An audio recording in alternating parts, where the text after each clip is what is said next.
Well, hi everybody, this is Dear Mama Sal, and I am coming to you live on YouTube live stream. I just realized that I need to find the link for this, so just hold on one second, let me see if I can find it.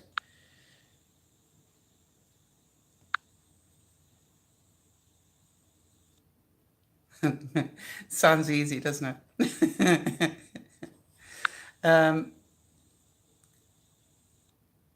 There we go. I want to share this.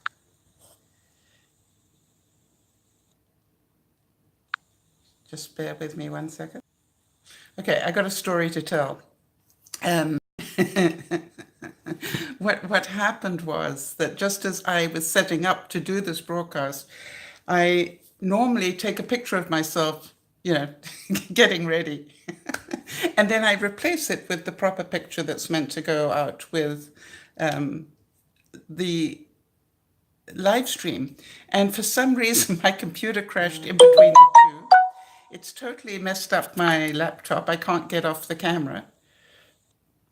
And so I'm stuck on my phone at the moment trying to do this, but we can do this, right? Let's make a plan day.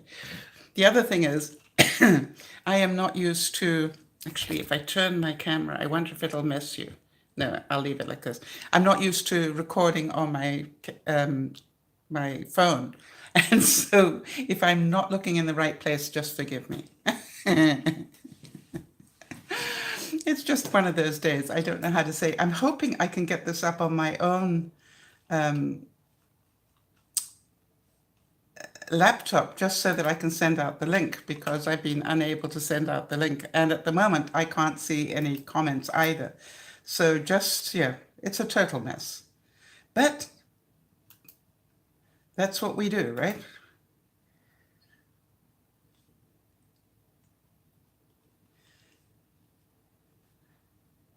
Somewhere I'm live. I will find it. You know, what I've discovered in life is if you don't have a sense of humor, you can have big problems all around. All right, so let's get out of that.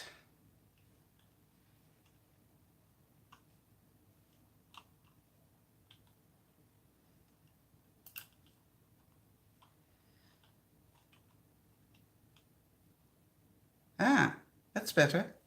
I think I found it.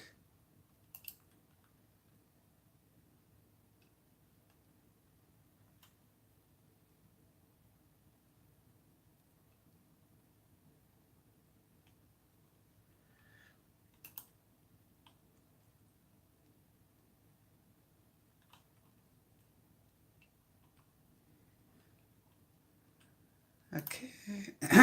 All right.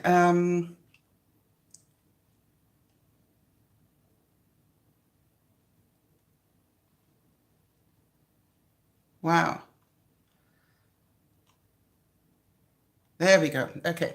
Now it seems to have a better stream to it. Now I'm not quite sure.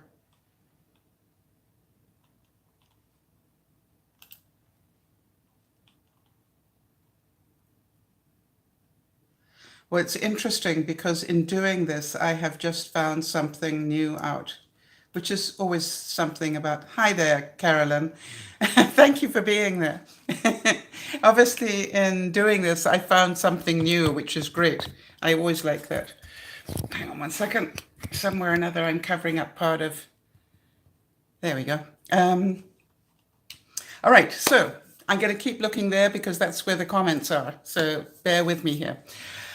All right, today we're going to be talking a little bit again about taking the next step. And what I want to be able to do is to find the right link for this. So just bear with me. I'm going to see whether this works for anybody.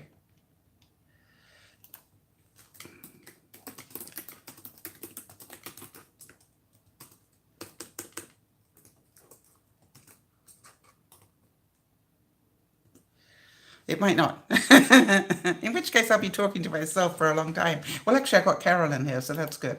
So, Carolyn, while we're waiting for people to come in, if you have any questions that you want to ask me, this would be a good time. In the meantime, for those of you who've not watched the broadcast before, just to let you know, the first little bit, we do a little bit of news and updates and things, and then we get on to the main topic, which today is taking the next step. We do that on Fridays at lunchtime. We take the next step towards our goals, and we have different people trying to achieve different goals. So, there's Jody. Hi, Jody. Okay, now for some reason,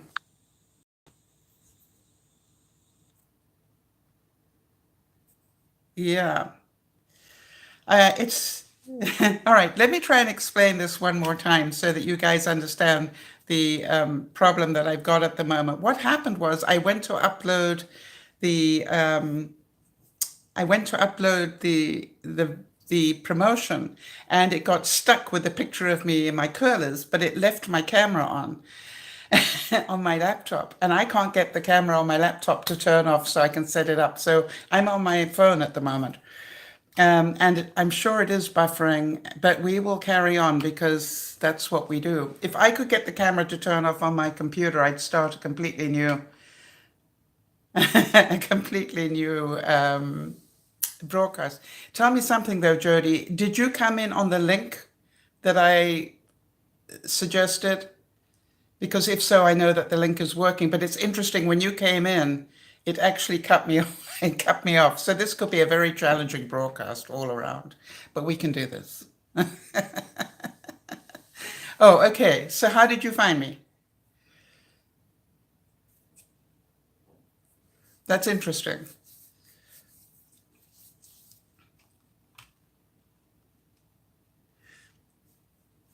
This really is quite amazing to me. Oh, so the YouTube live link came up and you just clicked on that. Oh, that's great. All right. Now, if I could just get the live version of this going, it would be awesome. But I can't, so I need to just carry on. All right. So, Jody, what we're going to do, and by the way, Carolyn, you asked me a question, and I'm going to get to it in a second. What we're going to do is just pretend everything's working, and if necessary, I will edit through it afterwards. All right. Carolyn, you asked me about retirement. How's it going? How am I enjoying it? It's very different. Actually, you know something, Carolyn? It's very different, but it isn't.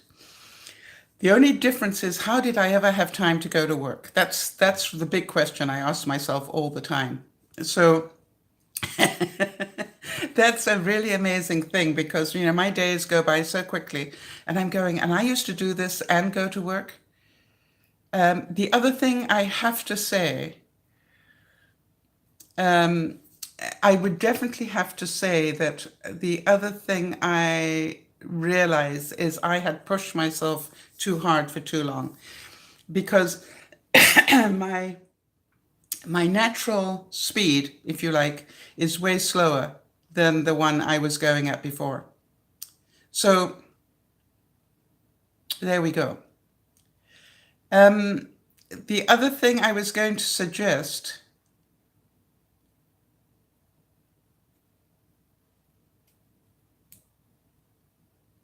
I'm just looking here. I wonder if I can change the bit rate on this. No, where would the settings be? Oh, I don't want to mess with it. You know me, if I mess with it, it's going to be a total mess. I may just have to cancel this broadcast. But anyway, we're doing well. So yeah, I found out that my natural speed, if you like, is different than the one I was going on before. It's amazing to me that really I need a lot more rest. I need a lot more everything than I realized, and I found that out by retiring. And so, so that is the reality. Do you have any other questions on that, Carolyn? Because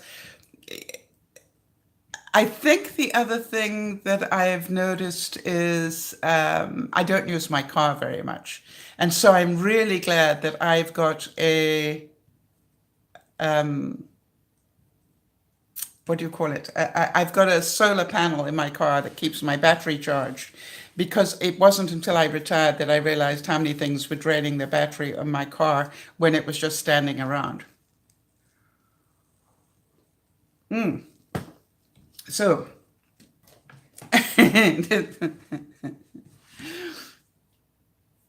yeah. And wow, that's interesting. May I repeat that publicly?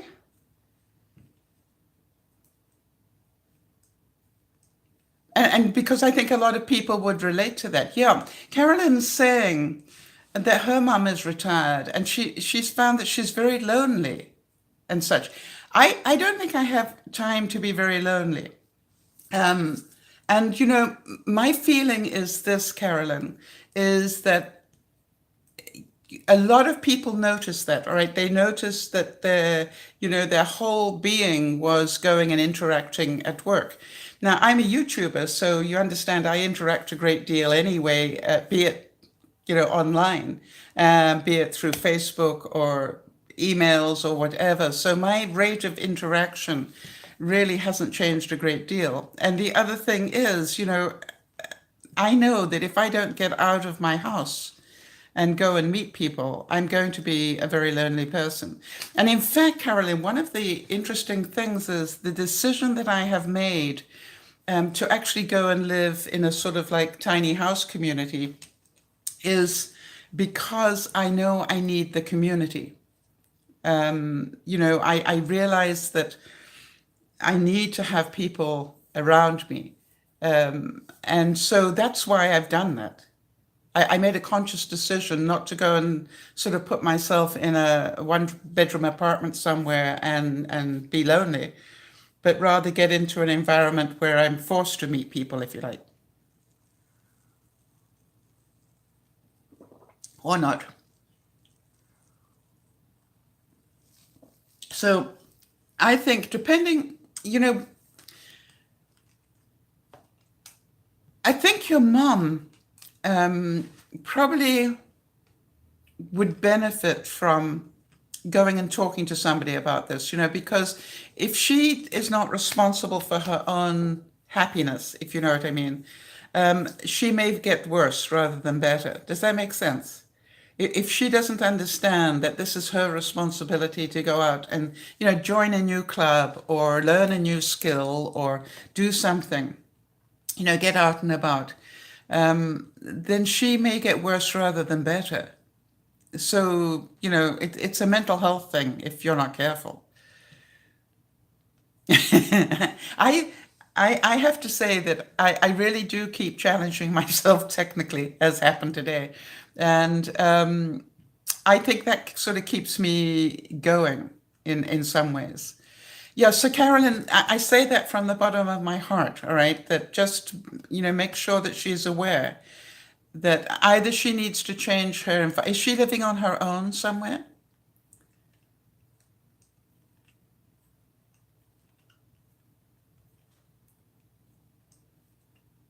All right, and I wonder if anybody else has got a question of me while we just waiting to start here.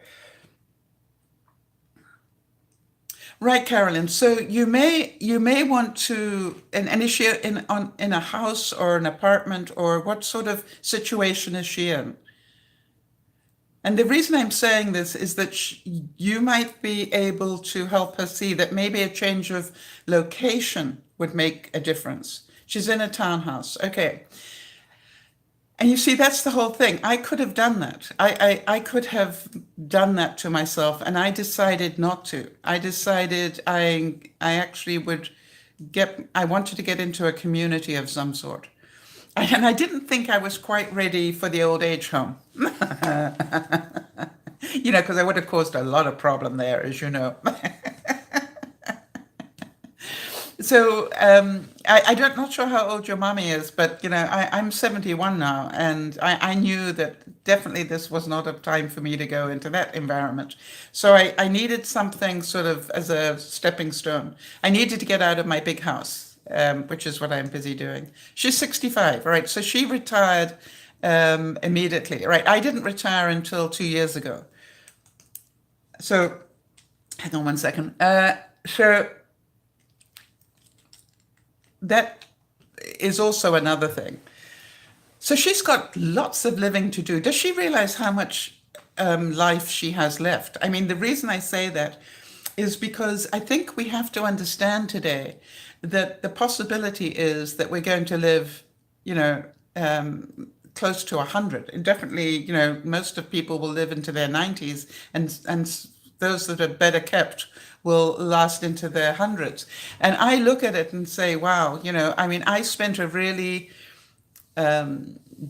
bad life in as much that I smoked a lot of my life. You know, luckily I've given that up a long time ago. But, you know, it's like I've got all these factors that should have me being not very well roundabout now, and touch wood. You know, I'm looking at it and going, wow, I feel great for my age, you know, for 71. Now, I'm a bit creaky when I get up in the mornings, but other than that, you know, I still am really quite mobile and things like that. So I think, you know, if your mum can realize that she has got a lot of life left, and from that point of view, does she want to sit where she is feeling lonely for 20 years, or does she want to move into an environment where she can choose to be lonely if she wants to? You know, in other words, she can choose to not go out and interact. But if she wants to interact, there are other people around her. And I think that really is the choice that I made. That I want to be able to, you know, go and, you know, maybe play the odd game or something, you know, in an environment, or have a potluck with other people and do things like that. So um, I I don't quite know your mum's mentality, but you know, have those conversations. And by the way, it is her choice.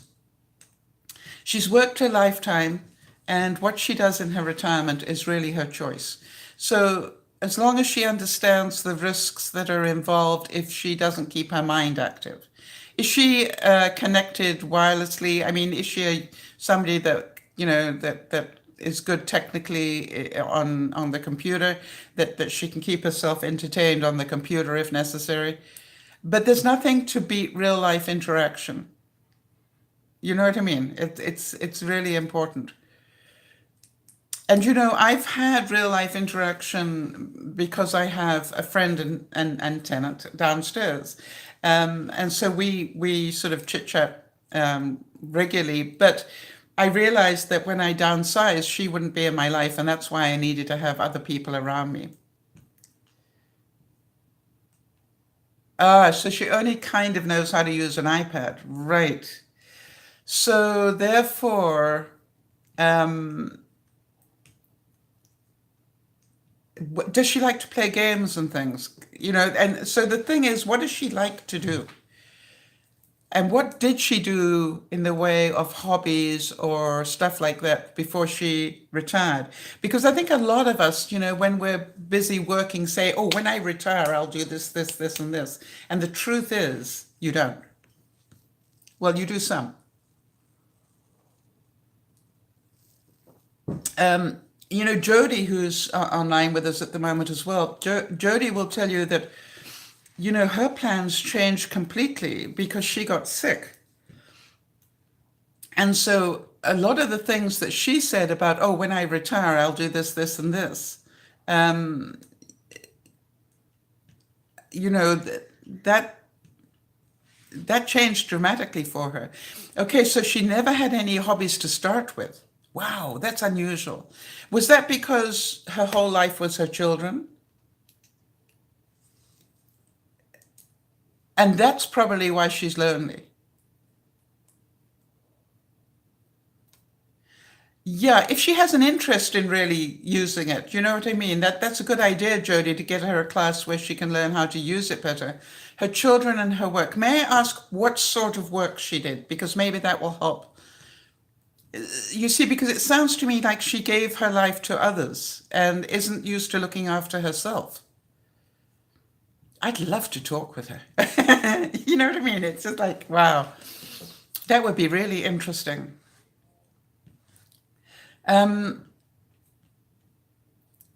because I think people who have spent a life giving don't know. I'm sorry, I don't know what that is. Is that medical research?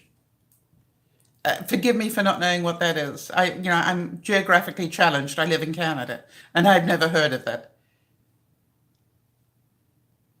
Really? What a great job. I've just found out she worked in a cookie factory. That would be very bad for me. Okay, so yes, I do know the name now. Yeah, I know the name now that you sort of link it through for me. Forgive me, I'm not crying. I'm struggling with allergies and the pills haven't kicked in yet. Um, all right, so her whole life has been her work and her children. She doesn't know about looking after herself. So that I actually would think that she probably doesn't want to do it. But I would suggest that she get some almost therapy. Do you know what I mean? Or try and find a group of for retirees, newly retired people, because I think what she will benefit from is finding out what it is that she wants to do for the rest of her life. And at the moment, I don't think she knows. And that's a very scary thing, not to know. She has nothing to look forward to. Does that make sense, Carolyn? If she has nothing to look forward to, she's lived her life looking forward to going to work or looking forward to the next birthday for the children or whatever it is. And now suddenly she doesn't have that. That must be very, very scary for her. So part of what's essential for her mental health is to actually find out what she wants to do for the rest of her life. She obviously didn't travel very much either. So is there anywhere in the world that she, ever dreamt of going to? Because if you can get her on a cruise or something where she's forced to meet other people, yeah, and once she discovers what she's interested in, you're right, Jody. Yeah, look out. Wow, isn't that interesting? That is amazing. Okay, so anybody else who might be ghost watching this, if you have any questions, this would be a great time to ask them. And I will be happy to answer the ones that I can or choose to. How's that? All right, so Jody, we're going to start now just moving on a bit. And if you have more questions, Carolyn, just you understand what I'm trying to say to you, right? But if she doesn't want to do it, you can't force her. This is her life and her retirement. I just I just know from experience of my life, I cannot wait for other people to make me happy. All right. I cannot wait for, if she spent her lifetime with other people making her happy because she enjoys being around other people, she needs to get out and do something. So that's the bottom line. All right, Jody, we're talking about 24 minutes. I want to talk a little bit more about taking the next step forward to whatever it is that you want to do in your life. It's a pleasure, Carolyn, and keep asking me the questions even though we're talking. I'll just keep adding them in here. So the first thing I wanted to say is that small opportunities are often the beginning of great enterprises. And I say that because, sometimes we don't realize the little things in life. Now, don't miss out on the little things.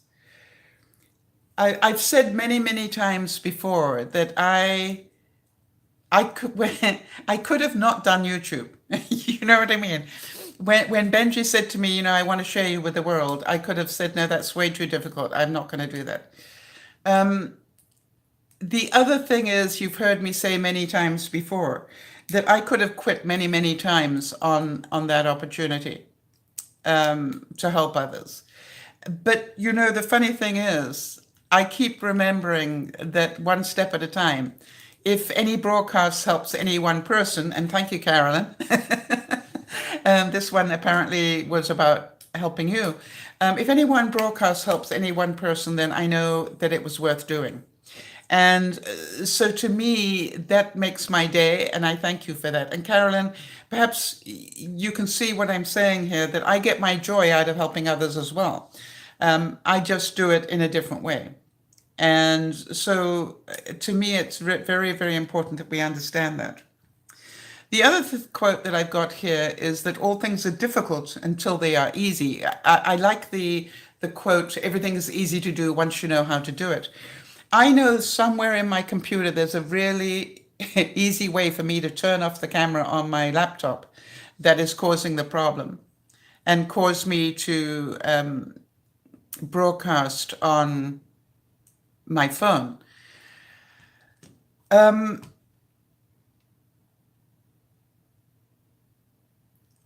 So, to me, it's like everything has been difficult to learn, but I'm glad I've learned it.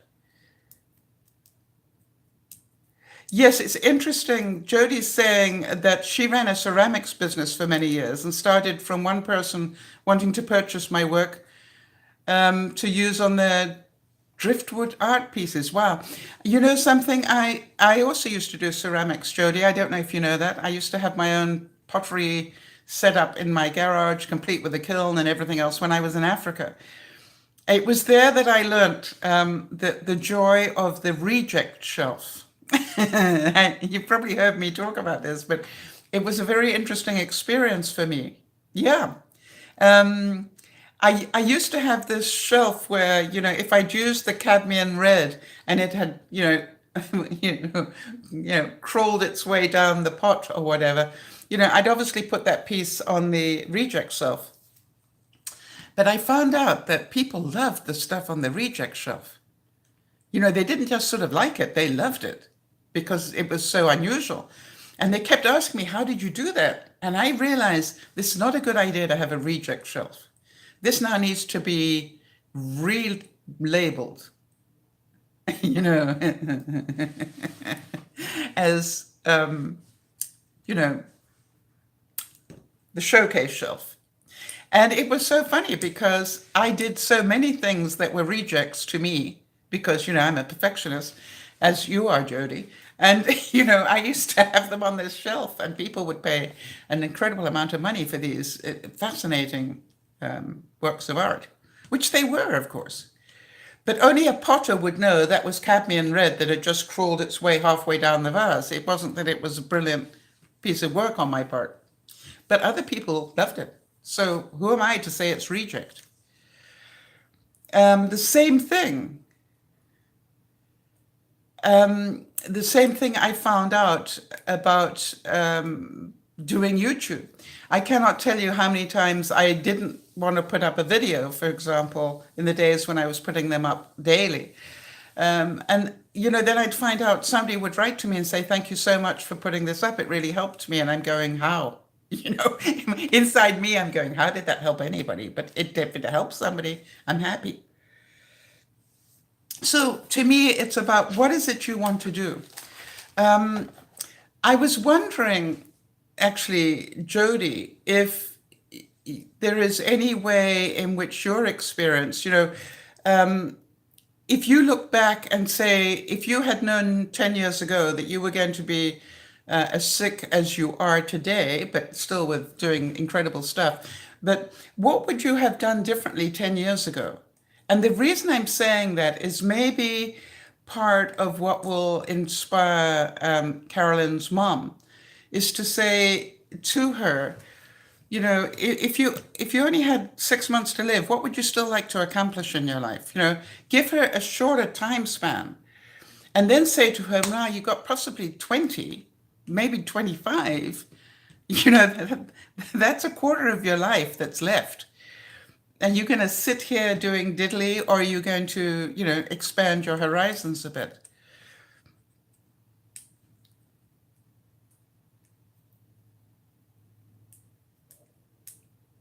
Now, this is interesting. I've just got a quote here, which I think is interesting for you as well, Carolyn, which says, our chief want in life is somebody who will make us do what we can.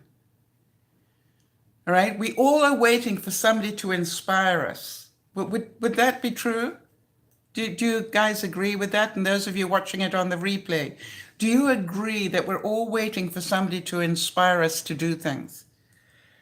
I find I really need somebody to appreciate what I've done. That I've noticed.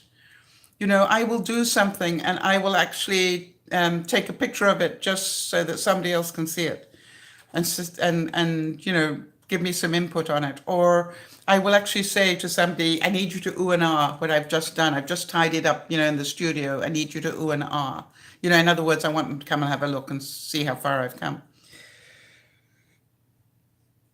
So I think it's very important to know who you are as a person. And sometimes, I believe finding out who you are as a person is a lifelong journey. I don't think anybody knows that, quite honestly. I think we know who we are, but it takes a lifetime to actually find out.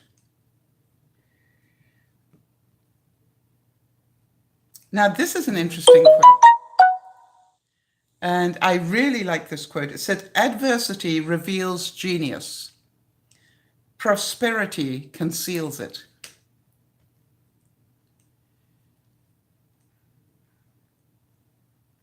You see, I think that when we have everything. Oh, no problem, Carolyn. Thank you for popping in and asking the question. I'm sure it'll help other people too. So sometimes, it's a bit like we talk a lot about necessity being the mother of invention. How many of you have noticed when everything works perfectly, you don't get as creative as when you have to make a plan?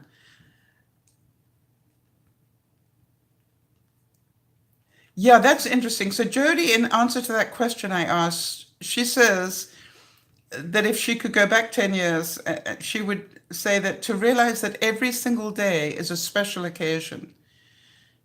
Invest time in yourself and take note of what makes you smile. Then spend your time pursuing that. Yes, find what makes you happy. And so many people will say, I don't know. Well, find out. I've said as well, very important, Carolyn, if you're still there and haven't left yet, make sure she does something creative for some part of her life, because creativity will help balance her out from too much thinking.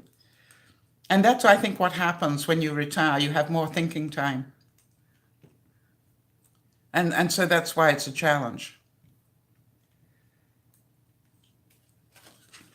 I wonder if there's anybody else that's online at the moment that has retired and has any input on that one.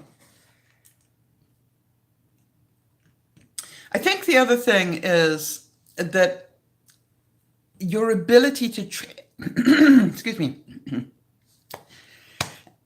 your ability to adapt and change determines how happy you can be in life. All right, so Jody, if I take your situation, and talking about one step at a time, that I am certain when you first found out that you were really ill, sort of your whole life, sort of the brakes went on. And then suddenly you realize, okay, fine, if this is as good as it gets, can I still be happy to some degree? And you found ways of doing that. And as you say, your creativity is part of it, right? It helps you from drowning in your pain. And that's because, creative things set off different endorphins and things. A lot of people go out and run. Well, you can't do that. So you have to find other ways of numbing those pains. And I think it's very important for people to understand that. If you had said to me, I've had, as some of you know, I've had problem getting enough sleep, which is ridiculous. And my sleep pattern is totally messed up. And for some reason, last night, I went to sleep at 10 o'clock at night. Unheard of. I don't normally go to sleep until 3.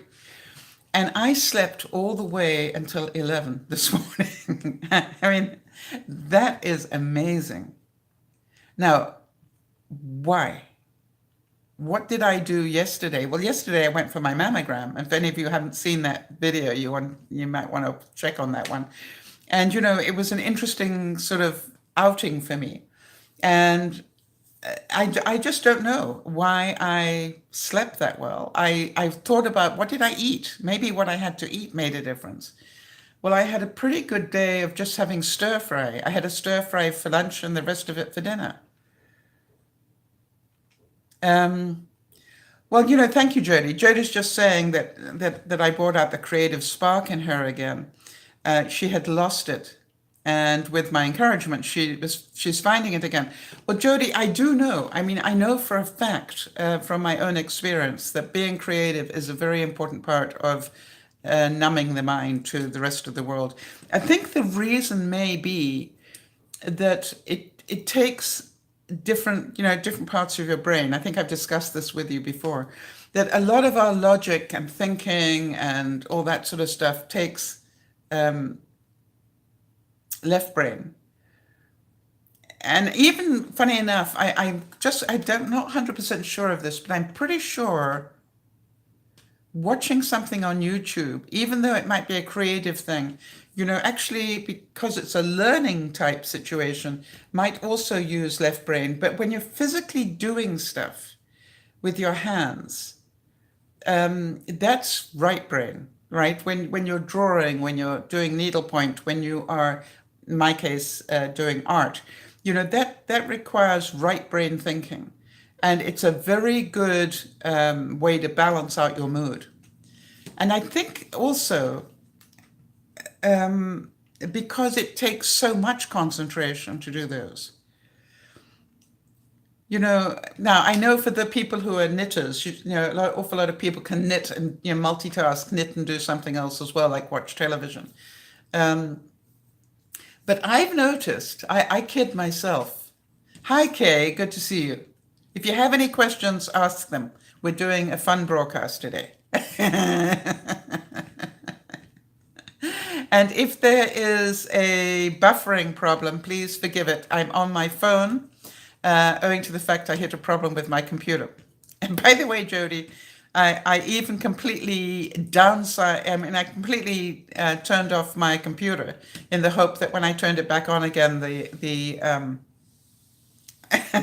the camera would turn itself off, but it didn't. Really weird. Never mind. So I really do encourage everybody to find a little bit of time each week. It doesn't matter how little it is, but just some time.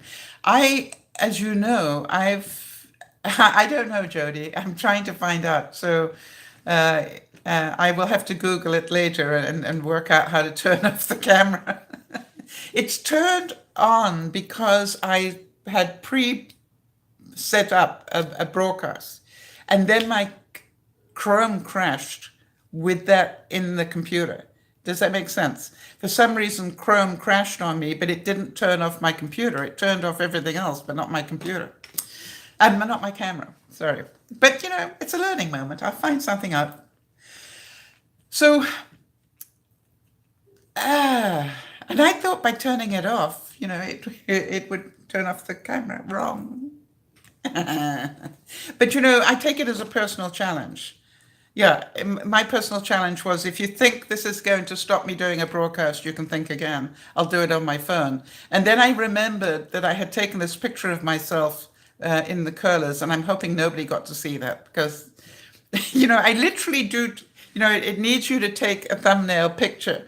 But what I do is I take the picture and then I replace it because it says, would you like to replace it with anything? And I always put in what I really want to put in. And of course it crashed, but just at that moment when I was about to put in a new picture. And I'm going, if this goes out to the world, I'll be very embarrassed. But I also realize it's not the end of the world. Me and curlers is not the bad thing. Well, it will be for some, but do I care?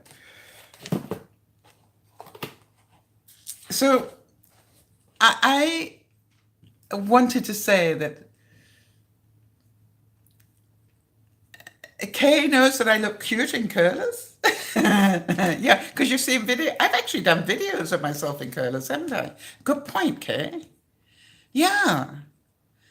And what about, but can you understand how I thought about judgment, right? If I feared that judgment, then I really, I should not be on YouTube. It was just like, I just went, oh golly gee, I was looking, no makeup and in curlers and concentrating, all those things put together would not have looked good in my mind. But I'm going, okay, it is what it is. I'm still going to broadcast. And again, I think about that and I wonder how that relates to your life. I don't allow that to stop me from doing what I want to do. Um, Jody always says that, or Lionel, I'm not sure which one of them came up with it first, but they call me Mrs. MacGyver because I'm always making another plan on things. And so I just wondered with the rest of you, just like how many things stand in your way when really they don't. Do you know what I mean? Yeah. Things only stand in your way if you allow them to. Right? And so this is like, Jody, if you allow pain to stand in your way, then it will. And if you allow, I think about that as well, which is if I allow, the downsizing to stand in my way, it will. And I just am amazed when I think about this one step at a time thing. I haven't done a great deal of downsizing this week, now that I think about it, and yet I have been doing it. But it's stuff that doesn't show. Let me try and explain that. My one step was to take things that I have lots of. I'm amazed at how much of my cupboards, how many of my cupboards, in fact, have what I call backups of things. Do you guys do that as well? Backups of, medium-sized baggies for the kitchen, plastic bags. You do, Kay? I feel so much better. I've got 2 cans of coffee, backup. Obviously, it's important in my life. I have 3, let me think here, 3 rolls of press and seal. Yeah, obviously I like that stuff and I don't want to run out of it. I have, you know, Kay, I want to tell you something. It's scary when you do it. So now what I'm starting to do is get things out of the cupboard that I really don't need, and I'm marking the boxes, as to what's in them. But, I had a whole corner cupboard in my kitchen of grains, semolina grain, semolina for making pasta.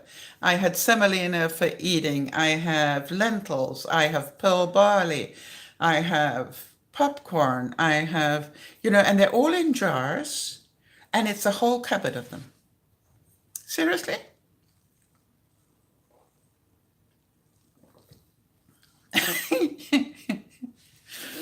So really weird. And Jody, I still have the sand. Now, the reason I'm telling Jody I still have the sand is I promised Jody I was going to do a picture using real sand, do a seascape, but use real sand for the picture as an experiment. But do you think I've made the time to do that now? I've done everything else except that. Why? I don't know. So Jody, 15 pounds of flour for 2 people. Yeah. The other thing is that I did really well, as I said yesterday, Jody, eating stir fries instead of having other things. And I had fruit in between. I kept thinking to that comment that Emma made last week. Was it Emma that made that comment about don't do the smoothie, let your stomach do the mixing? Is Did I quote that correctly? In other words, don't take your fruits and mush them all up into a smoothie. Actually, let your stomach be the mixer. I thought that was quite meaningful when she said that. And I haven't had a smoothie this week, although I need to have a couple because I've got too much milk now. But I've sort of been trying to say, well, instead of a smoothie, just cut up a bowl of fruit and eat it. And that's what I've been trying to do. And surprisingly enough, for whatever reason, yesterday, I did lose 2 pounds overnight. Was it because I had enough sleep? I really don't know. But really quite strange. Now, Jody convinced me to buy this moringa powder. Is that what it's called? Did I pronounce it correctly, Jody? Um, and I wonder if anybody else has used it. It is the finest ground powder that you can imagine. You know, you don't want to sneeze near that stuff. If you sneeze near that stuff, it's going to be everywhere. Uh, but I'm realizing, Jody, that how much do you take in a day? Because I've been using like about a quarter to half a teaspoon in my lemon tea. And I'm going, this stuff's going to last a long time. So I just wondered how much you take in a day.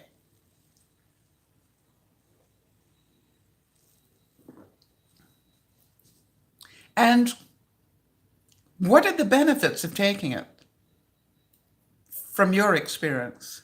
I'm trying to work out what I'm looking forward to. So this whole business about one step at a time, I want to talk about all these backup things for a second because I think it's something that I'm probably not the only one that does it. So why do we do that? Why do we store so many things? Because we don't want to run out. You know, the scary thing for me is it's not like the old days where you had to walk up to the corner store to go get it. Well, for some people, they probably still do. But what I'm thinking about is life is so much easier for us today. Why does my mind still think it's necessary to have all these backups of things? You know, one would be intelligent, but three? Or is it that I impulsively buy them when I go to the store because I know I don't want to run out? And it's a good price. Now, some things like the coffee, whenever I see coffee at a good price, I will buy a can and sometimes two. If it's a really good price or something I like, I will buy two.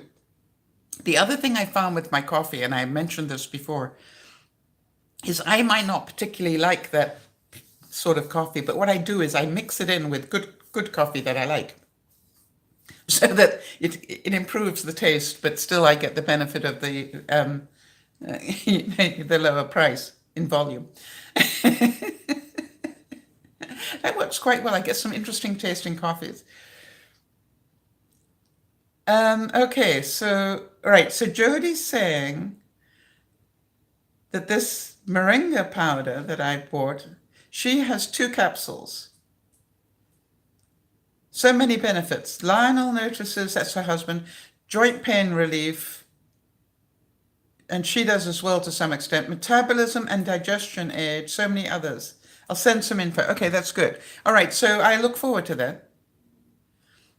Yes, Kay, you know, what if I run out, right?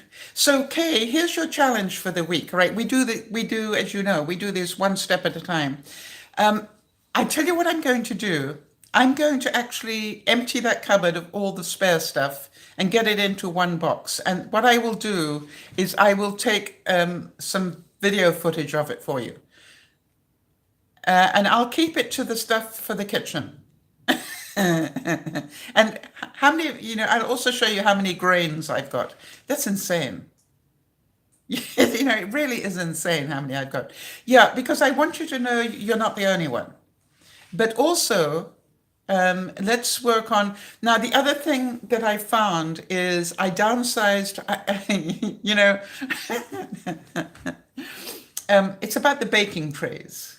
Now, some of you know I do like to bake every now and then, and I did make these killer ginger snaps the other day. Okay, sorry about that. We're doing it one step at a time. For those of you, it might not show on the video, but you know, it nuked the live stream again.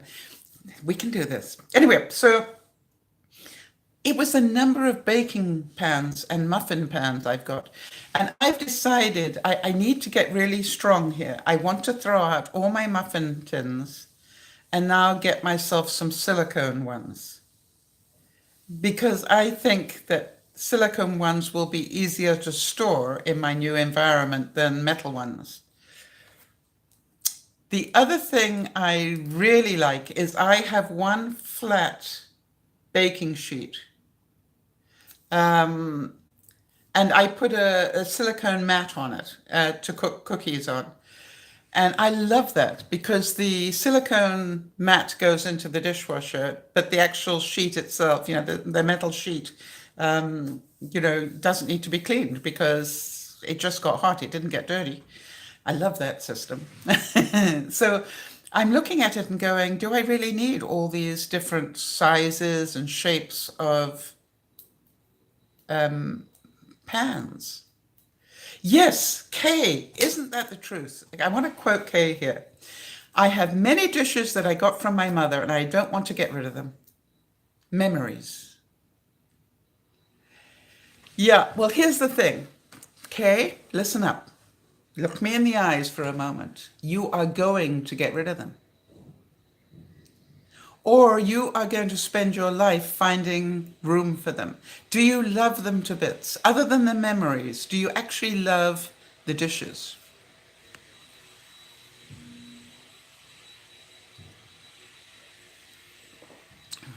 Yeah.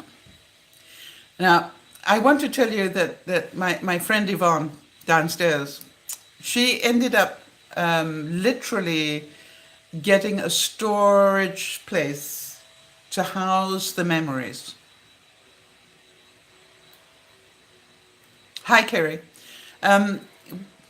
So she had this whole storage locker that housed the memories from, you know, her relatives. And I kept saying to her, why are you doing this? And the no problem, Kerry. The problem is we don't want to throw away the memories. Well, the memories will always be there. We don't need the physical things to be the memory. Now, I have a couple of things that I've held on to from my past. They're packed at the moment, but you know, my horse brasses that normally are behind me, my hunting horn, I still have. I still have a couple of brass jugs from my home in England. A couple of things like that. You so understand, Kay, right? You've just got to do it. All right, but you'll do it in your own time. Here's what I would recommend. Have you got it all in your home or is it in storage? And if you only passed last September, you're just finishing the first year, right? So the first year is the worst year. You got it in storage. Okay. Here's what I would recommend. And I really would recommend this. Make it your goal for this year. How far away is the storage locker from where you live? And do you have a means of getting to it easily?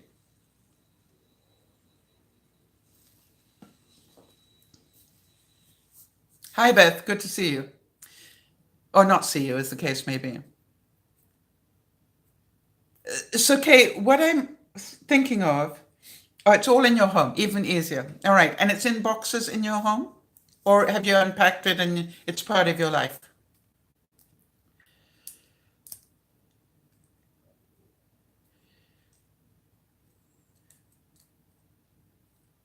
Because what I found, it's all unpacked and part of your life. Okay, so here is what I found.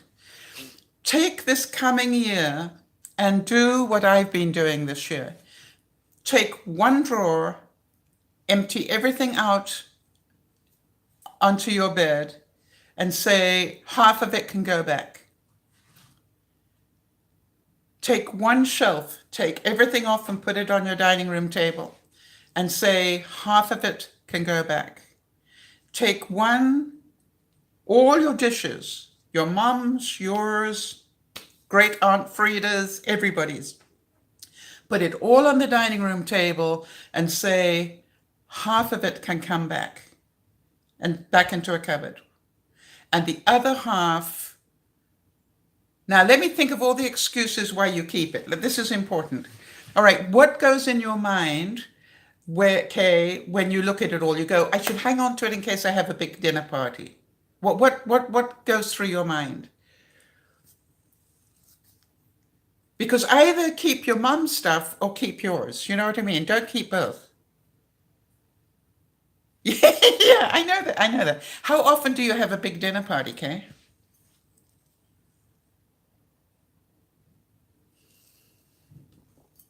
That's what I keep asking myself now. Yeah, right. When did I last have a big dinner party? In the old days, we used to do that a lot. All right. We'd have 20, 30 people. When did you last have that?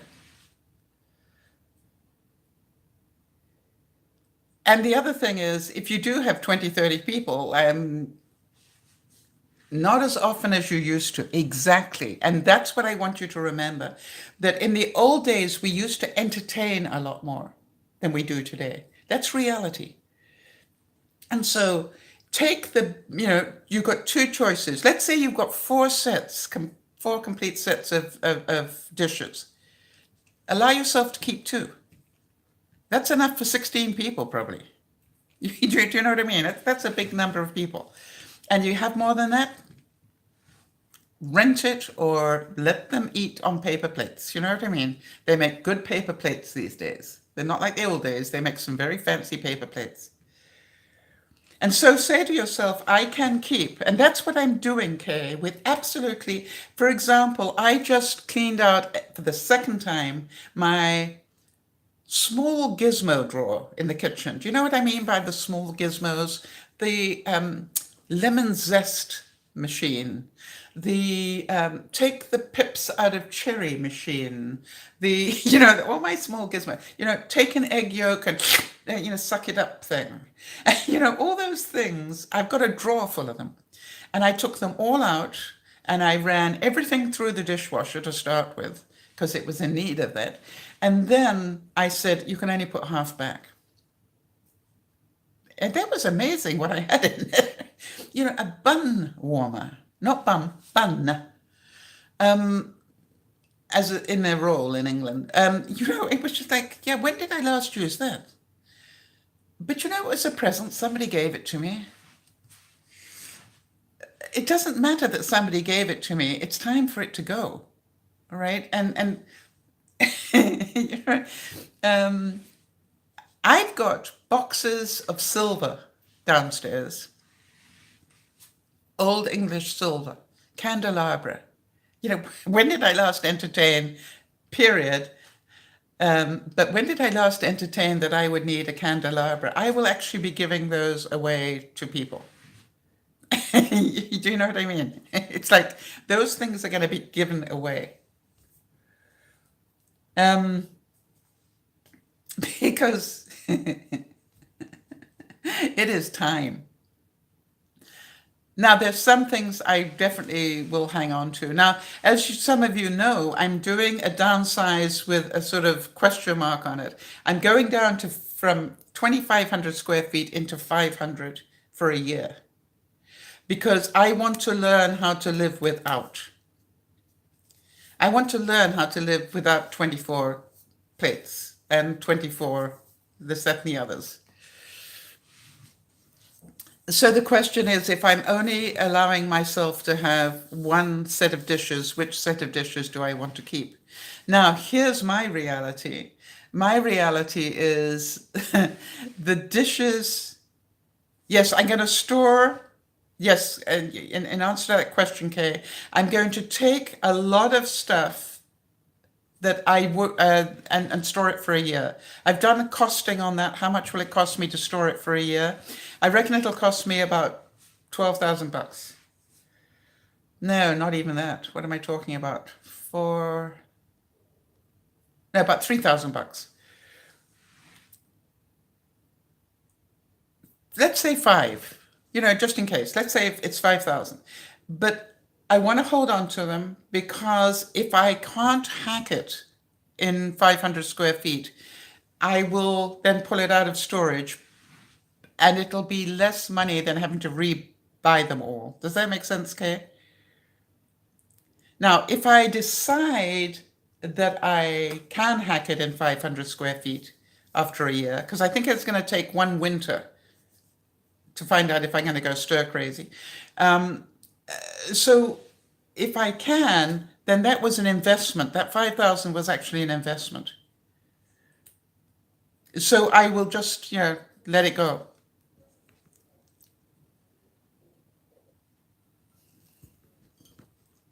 I don't know how to do that. I guess I will pull out what I think needs to be resold and let them empty the locker for the rest of it. I don't know. I think that's what most people do, right? They just stop paying on it and it saves moving costs, It sort of makes sense in a way. And then you don't have the heartbreak of unpacking it all again and deciding whether you want it. So I've got to be careful. Now, the other thing, it goes to an auction. Okay, for some people, yeah.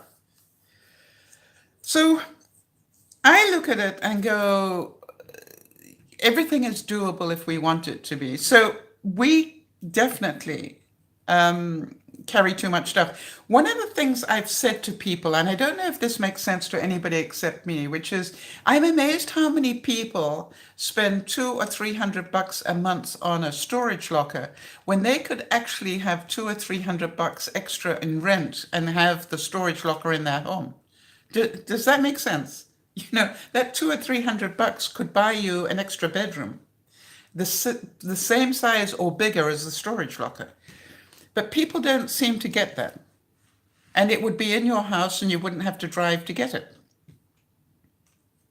I'm actually taking my trailer with me for storage of seasonal things and things that I only use, change over once a year. And all that stuff, I think, that's my thinking anyway, will go into the trailer. So once a year I go to the trailer, empty it out of stuff, that I want, and replace it with the stuff that is moving away for 6 months. So things like, my summer clothes will go in, my winter clothes, they will keep swapping over every year.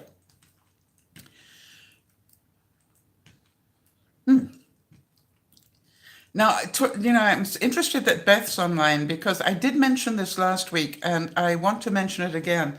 I found out that the dollar store where I live has got those bags that you suck out the air, with a vacuum hose.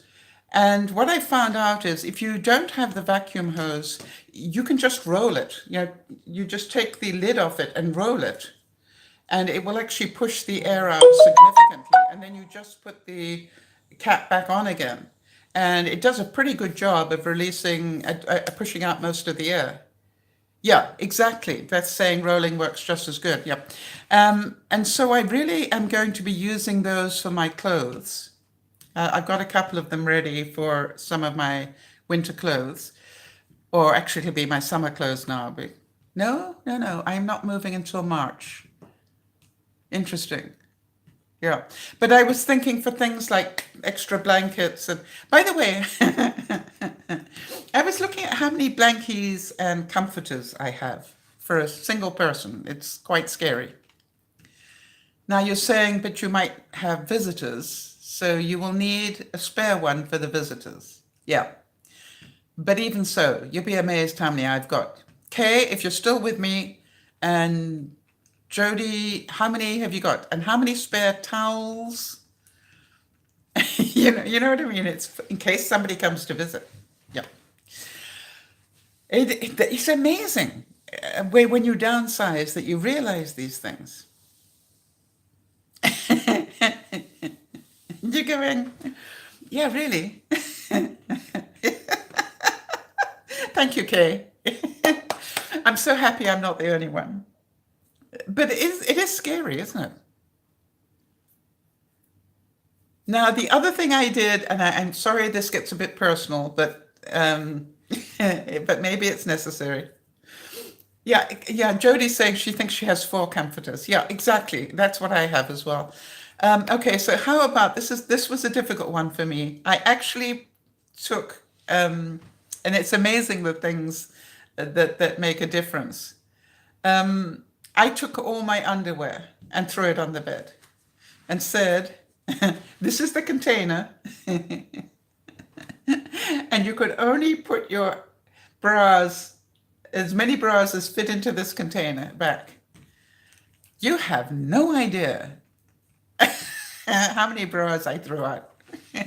And there was that other set. I don't know if I'm, again, maybe it's just me. I had this other set of, in case I ever go back to that size. I probably had a dozen of, in case I ever get back to that size. Who was I kidding? I've got a box downstairs of clothes that I used to fit into when I was a size 14. Yep, that's going. Shoes. Seriously, how many pairs of shoes do you need? And I think that's why I'm going to go and live in 500 square feet. Because I think when you learn to do that, you realize that you are quite happy.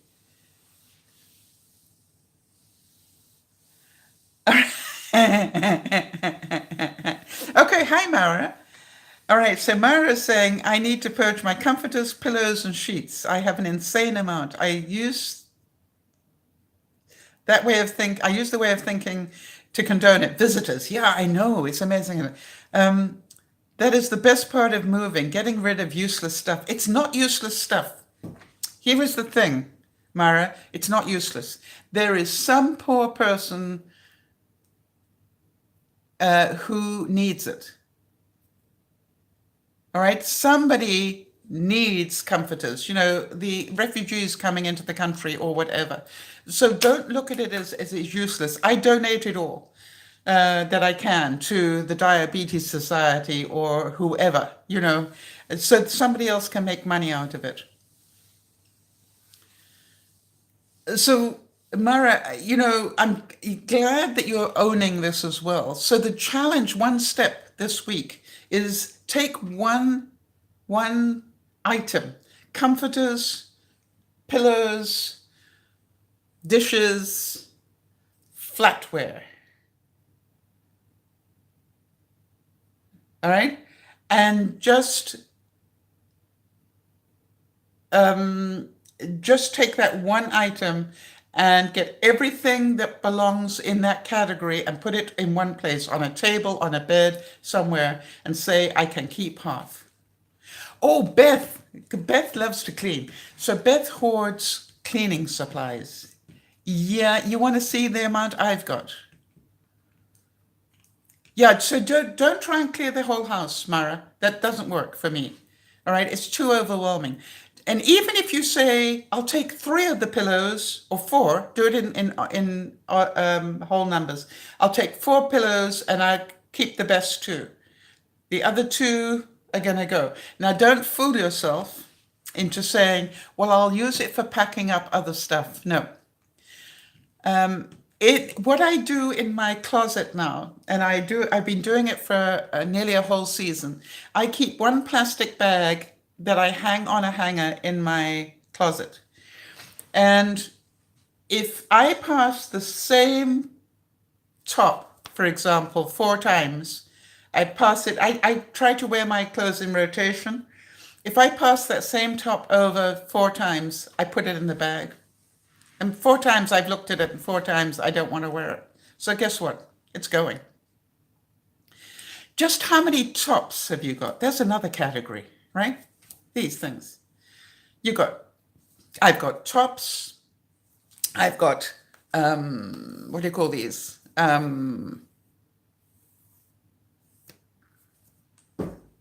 You know what I'm talking about. Tank tops. Thank you. So I got tops. I got tank tops, camis. Yeah, whatever it is. Take one selection and say, I can keep half, and donate the rest. It's amazing how many. I'm down to about 8 of these now, maybe 10 max. I'm down, I'm literally trying to get down to, and then I've got categories of shirts. Have you? I've got these for wearing with my casual clothes. Then I've got the good ones for going out, which I do so much of. And I've got I'm allowed so many of each, and that's it now. And they do say if you bring anything in, throw 2 things out. Just refresh, Kay. Jody, could you just type that for me so she can see it?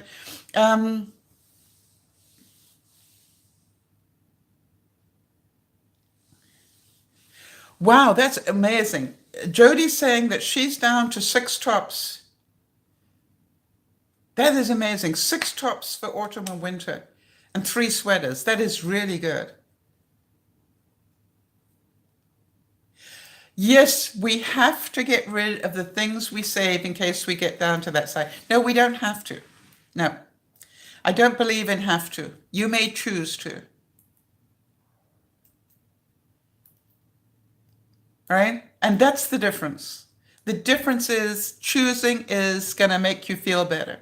If you have to, you will resent it and want to hang on to it. If you choose to, it is a personal choice and therefore it's actually easier. And remember that if you aim to get rid of half of it and you actually end up saving 75%, you still have got rid of 25%. Do you understand? It's like go for the positive, not the negative. And the other thing that I was hearing from Bernice, one of our viewers, was every time she brings a piece of clothing into the house, she has to throw out 2. Which also is a good idea, right? If you're bringing a new something in, throw 2 things out.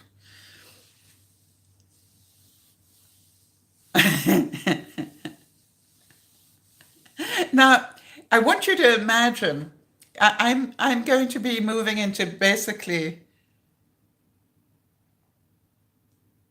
Wow, that is amazing. Beth saying that as soon as she gained weight, which she needed to, by the way, she actually threw the other size out immediately because she said, I'm not going to go down to that weight again. We're very proud of you. Are quite something, Beth. The more I work with you, the more I'm amazed at your ability to do things. It's wonderful. So how many of you, in terms of your one step at a time, and I'm going to be taking notes here. All right, I want to know who's going to be working on what. Let me get my pen. What we've got. Who wants to do what? What is your step forward for this week? What is it you commit to doing?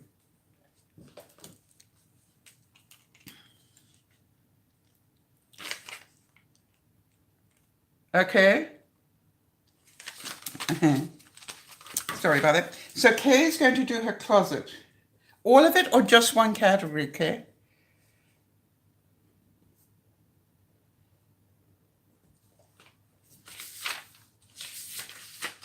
Now, I don't know if Kerry is still here, but Kerry, if you're still here, did you get back into tracking calories? All of it, wow. Okay, so the trick is, Kay, the easiest thing, take everything out, throw it on the bed, clean inside the closet, and then take each category. Wow, Jody said last week she wanted to clean 2 tables. She's done 1 and she's going to go for the second half. Well done, Jody.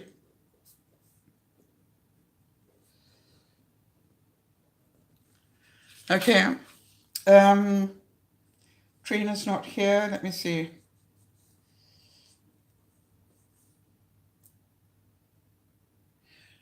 Did you try the Tai Chi? I have you down for Tai Chi as well, Jody.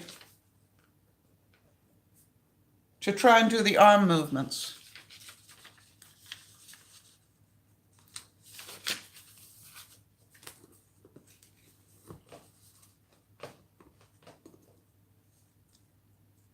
Wow, that's a big one, Beth. Beth saying that she wants to go through the letters and notes her mum left her when she passed away 2 years ago. I'm scared to open the box. It's hidden under the bed. One letter or item a day. That's a good idea.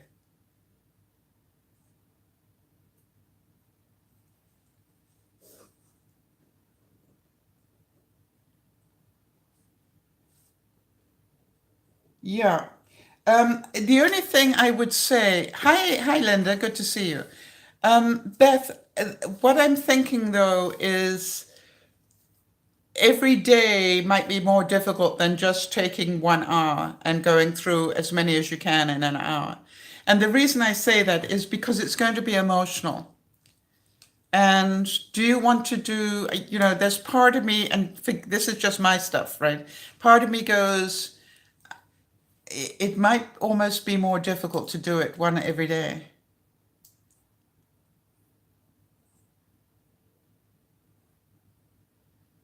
Okay, yeah. Okay, Kay, good to see you. Yeah.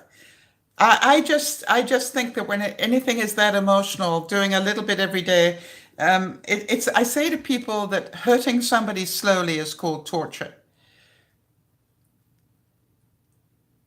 Yes, so definitely do it. Or just say to yourself, I will give it half an hour a week. All right. And I will do it pick a day, Beth. You know what I mean? Because otherwise you just keep putting it off. This is called, I'll do it every Monday, or whatever day you choose. And pick a time. Yeah, it's like taking a band-aid. Yeah, in fact, but it's more painful than a band-aid. But yes, hurting yourself slowly is torture.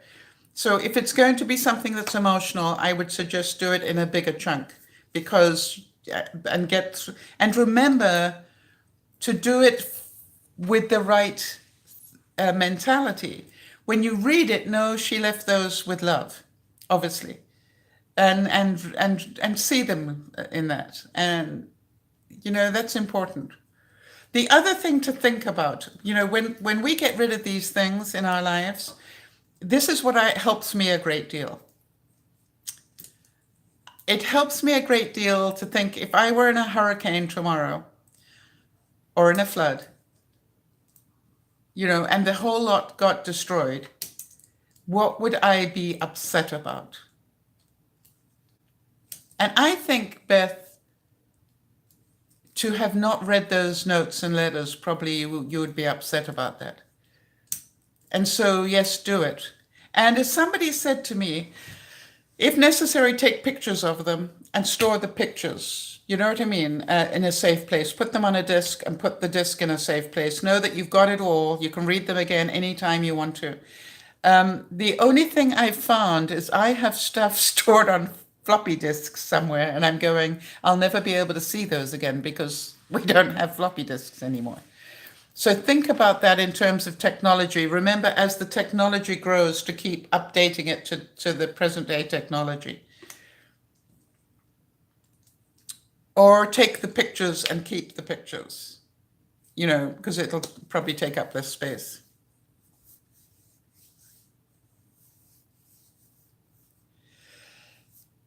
Right. And Beth, but you know something, Beth?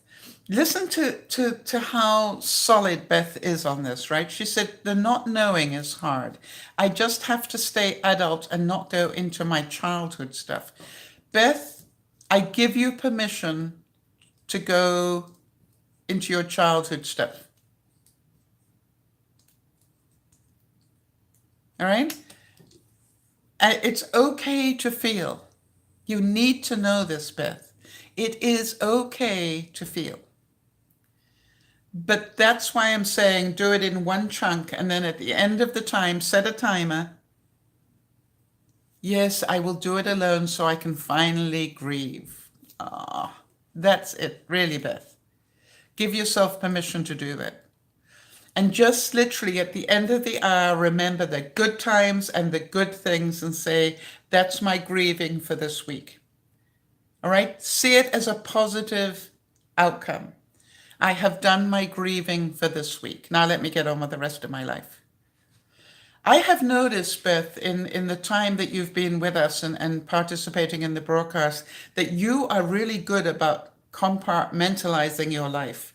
This is my time for my grandson. This is my time for cleaning. This is my time for this job. This is my time for playing. This is my time. Yes, Beth, feel free to write to me if you start to have issues. Yeah, absolutely. The other thing is, Beth, in terms of the fitness group that we have, feel free to vent on there. We got lots of people that will be able to help you. Do you know what I mean? There are good people on there that will help you as well. But feel free to write. And by the way, for those of you who are watching this and need to write on an issue or would like me to talk on a particular issue, please write to me at dearmamasal@gmail.com. That is the way to get to me. All right, so I have Beth going to go through the letters in small chunks once a week. Kay's going to do her closet. Jodie's going to do the second half. Right, I am actually going to commit to doing that painting. I mean, starting the sand on that painting, Jodie, because I've had it at the top of my list for 2 weeks and I still haven't done it. Now, why? Because it's going to make a mess, is my answer to that. And there's part of me that goes, well, if you're so scared of making that much of a mess, then why do it at all? Because I want to. I think it's going to be interesting. And there's a great idea behind this. What I'm thinking is I will then be able to use up a lot of different blue colors that I've got left over and not have to throw them away. I can actually use them in the seascape. Does it, it makes perfect sense to me.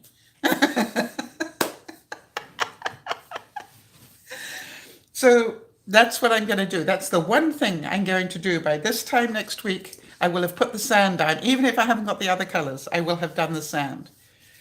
Deal. Okay. Anybody else want to commit to anything? And by the way, Jodie, feel free to ask me every day if I've done it. I'll be asking about the table, so we can do this together. By the way, how many of you have found this helpful? That, actually committing to doing something and then talking about it the next week. How many of you have found that you actually are getting things done now, one step at a time?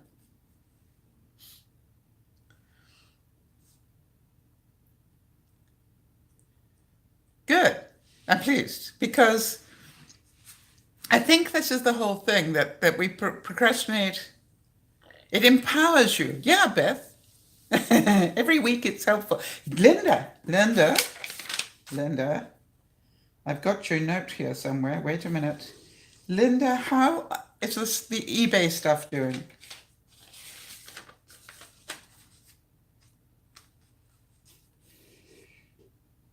You did the tour, boy. 20 listings. Did you get? Mm-hmm. Yeah, how's that doing? Because I haven't done the sand thing either. But what I want to know is, if you haven't done it, why? You've got a good reason for not doing it. 19? So proud of you, Linda. How does that feel? Did any of them sell?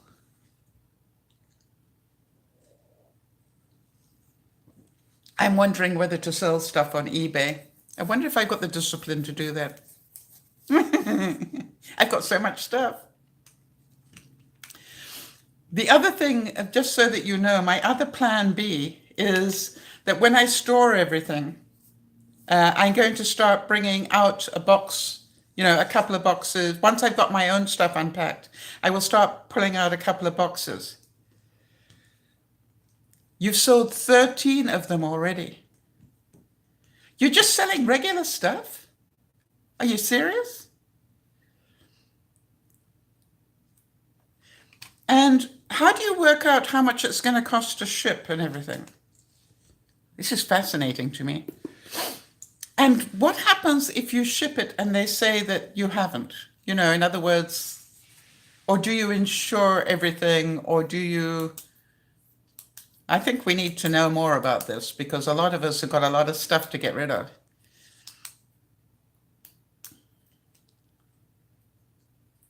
Am I the only one interested in this?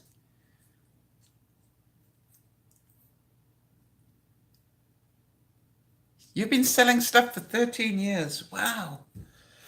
Okay, so do you insure the stuff when you send it out?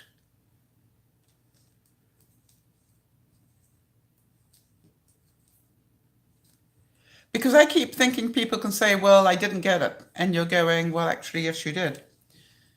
Or it arrived broken and you've got no way of proving that it didn't.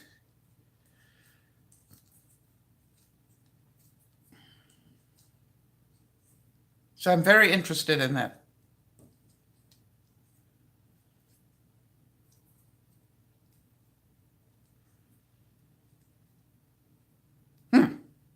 I, I don't think I'm the only one either.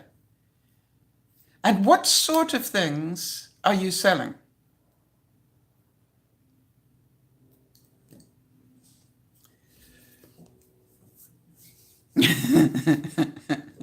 I've got so many things, right?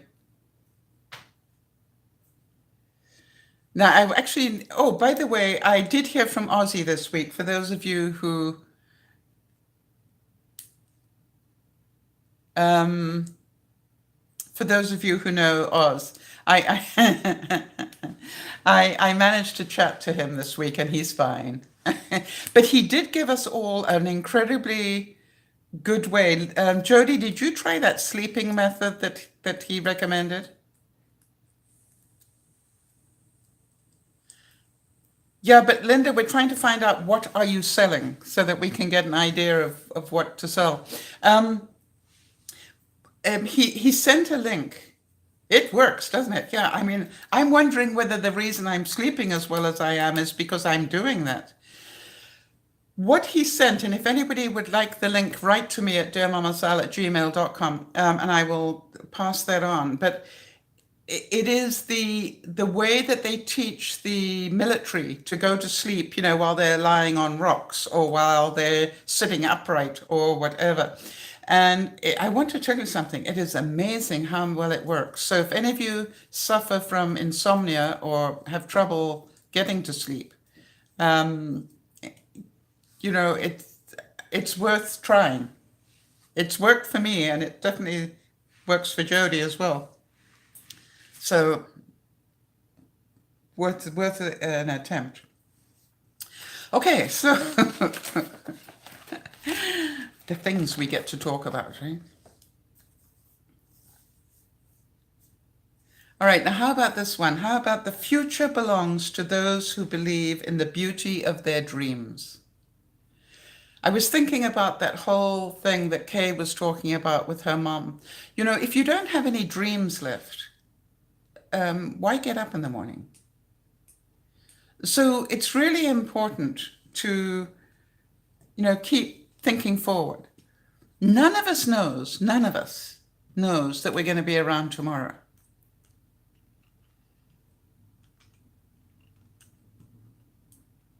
Wow, that's interesting. Linda is saying, if it makes money, I'll sell it. For example, books, but at the moment it's bags of kids' clothes. Wow. And so, as I said, how do you ensure it? You sell books? I've got so many books. I've got boxes of books. You sell books?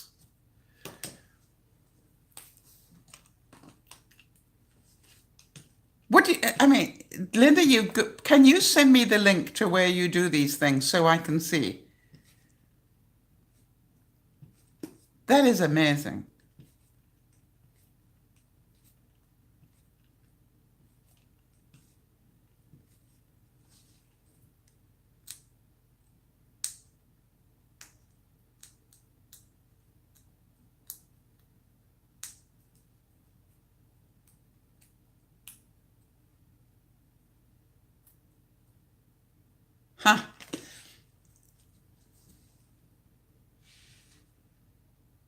You said, wow, Beth sells cleaning bundles, right? She buys stuff couponing and then and again, you just pack it up in a box and send it to people.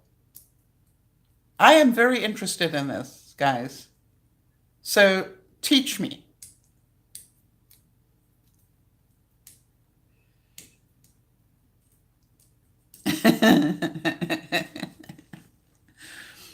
Everything is easy to do once you know how to do it, right?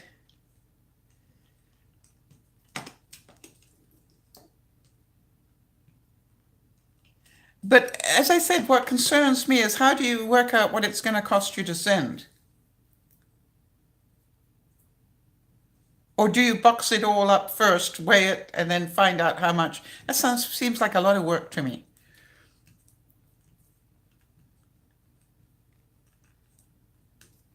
Thank you, Jody. You know, so, but let's keep talking about this because I'm certain there are other people that are going to want to do this.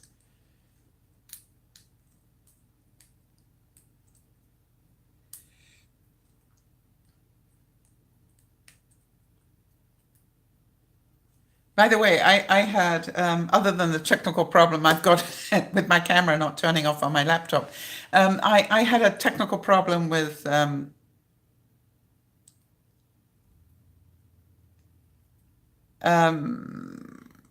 my storage on Google.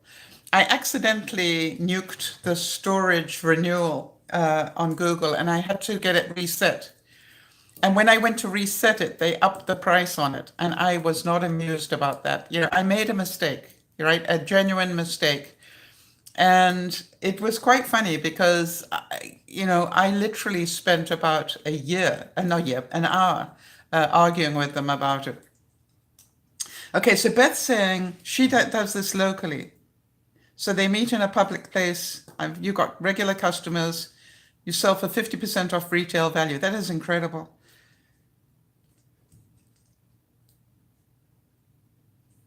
Ah, you send it with a tracking number, Linda. That's clever.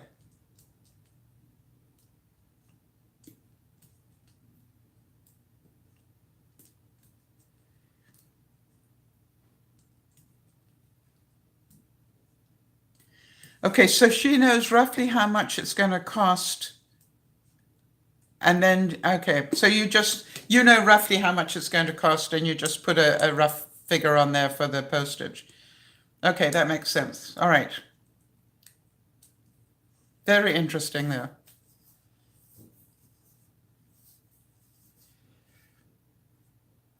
Okay, so this is really interesting. The market I buy from.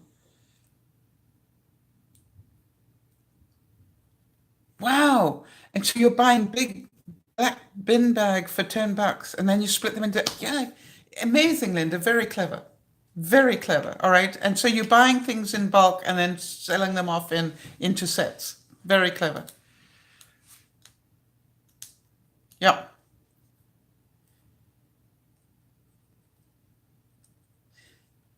So you see, where there's a will, there's a way. That's one step at a time. That's, every little bit helps, right, Linda? All right, and this is funny enough, the next quote, and it came from Franklin Roosevelt, which was, happiness lies in the joy of achievement and the thrill of creative effort. The thrill of creative effort. I'm thinking about how clever is that what Beth's doing and what Linda is doing. Really clever. And so for any of you, you make about $300 a month just doing that, Beth. That's incredible.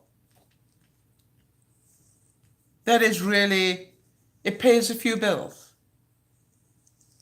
Well, I'm just say it again, all right? Hang on a second. The reward of a thing, sorry, no, it's the wrong one. Happiness lies in the joy of achievement and the thrill of creative effort. Yeah, so they both are saying it pays a few bills. And that's really worth it. If it pays a few bills, it's worth it, right?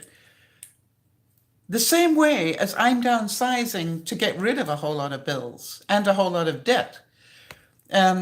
So, to me, it's like, wow, what's it going to be like? And this is what I can't sort of wait for. What's it going to be like to wake up sometime in the next year and go, I am totally out of debt. I don't have a mortgage anymore. I don't have lines of credit. I am free. I think that's going to feel quite amazing. And not only that, I've got money in the bank. And now it's up to me how I spend it. So I think that's going to be really exciting. Yes, that's what you're aiming for as well. Yeah, good, Linda. So hopefully my journey will help a few other people. That's what I'm hoping. I'm hoping that what I'm doing will inspire a couple of other people to maybe do the same. And is it difficult on the ego? Yeah. But I keep thinking as well, the sort of people that are my friends are not going to care where I live, right? They're going to care about, am I okay? If you think about it, so much of what we do is for them, not for us. You know what I mean? So much of what we do is to please other people. And so I would really encourage you to be aware. And as we do these broadcasts every week, hopefully we can all take one step at a time towards cleaning up our lives a little bit more. Now, as you heard, Jody her goal is half a table for the week.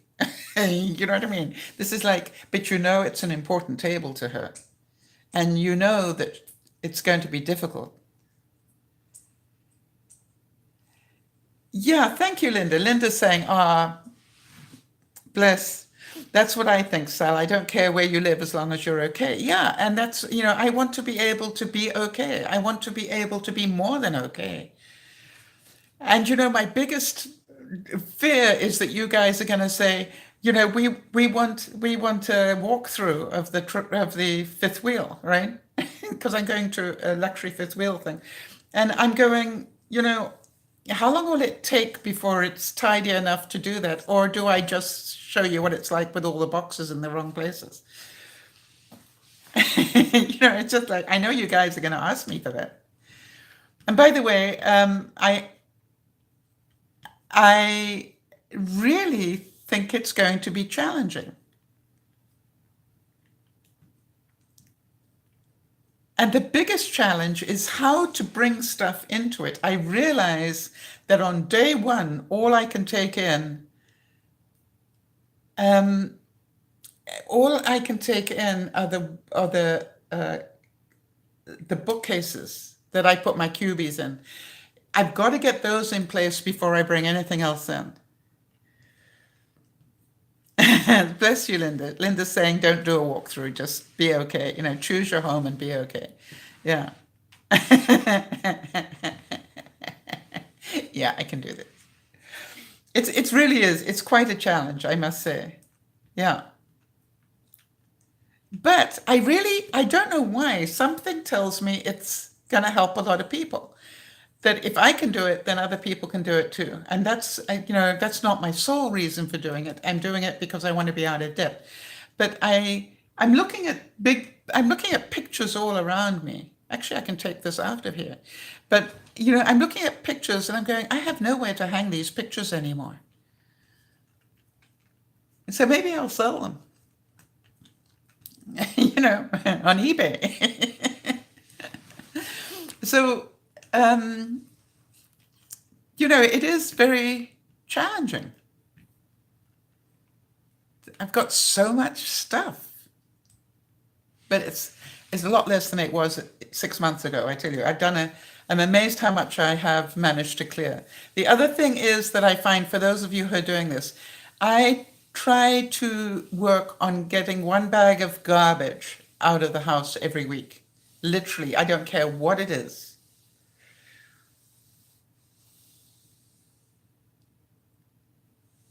So, this is my thing, which is, I don't work on I have to have this room done. I just go, I don't care what I throw in that bag. It can be old clothes, old shoes, old anything, but one bag a week has to leave. And it's amazing, actually, how much I've cleared up doing that. So I challenge you all just to start doing it as well. And that's so cute. Jody's saying, if you were happy living in a yurt, that's what I would want for you. I want to tell you something. I think a yurt would be bigger than the space I'm going to have. My happiness is paramount. Yeah.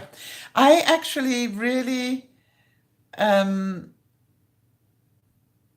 really, there's part of me really looking forward to it, but I don't want the move. I realize the stress of the move is, I'm trying to work out how not to have that stress of the move. So if any of you have moved without stress, tell me how. I'm beginning to think that I need to start moving stuff out of the house and into storage in reverse order. And storage that I don't have to pick up.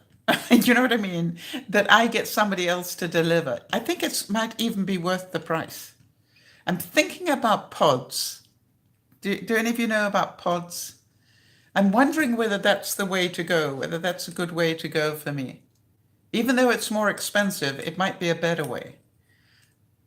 Where you can just say, okay, send me pod 32, you know. And this week I'll empty pod 32. You know, with the furniture being in a pod that I probably will never open.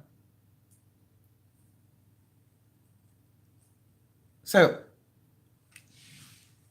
or I sell all the furniture. And then if I decide not to stay in a tiny house, I will buy new furniture. Yeah, right. I just don't see myself doing that somehow. All right. So anything else? Moving is stressful. Yeah, it is, Linda. You're right. But take your happiness above that. You'll be fine. Things aren't it. Yeah, it's not about the things. It's the physical stress of moving that worries me so much. You know, I don't handle stress as well as I did 10 years ago. I am aware of that. And so whereas, 20 years ago, it wasn't, it was stressful, but it was okay. Today, I really I'm scared. For the first time in my life, I'm actually scared of moving. There, that's an image, isn't it?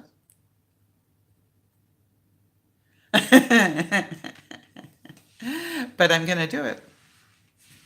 Yeah. And I know that Dougie's coming back to help me again sometime in the near future. So what I do is I just pack up enough and I leave it upstairs. And then when Dougie comes, he gets it downstairs for me.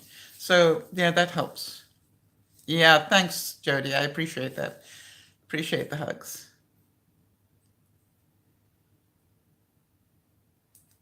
Yeah, Linda's saying change the word stressful to a good challenge. Yeah. Why would I lie to you, Linda? To me, it's stressful. Doesn't mean I can't do it. It's just stressful. And I know as soon as I got the right plan in my mind, it'll be easier. How's that? All right, so thank you, everybody, for participating in this. It's been really interesting broadcast.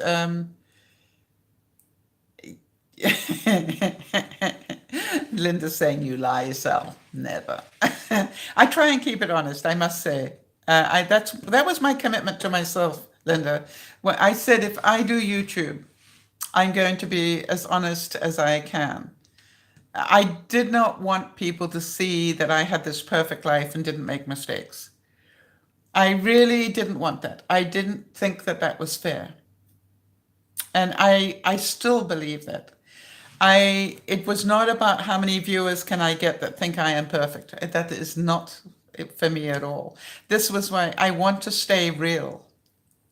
I want to make sure people know I struggle as much as they do. And thank you, Linda. Linda's saying, which is why I helped her.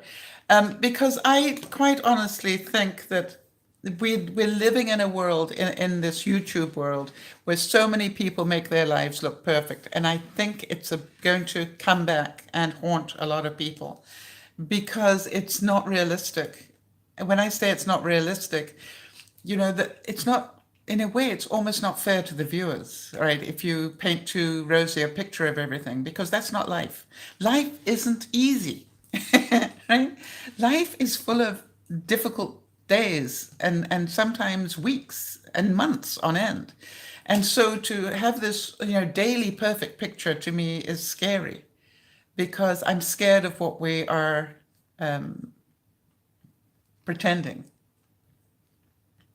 that we only show the best. And that to me isn't right. Hi, FIFA.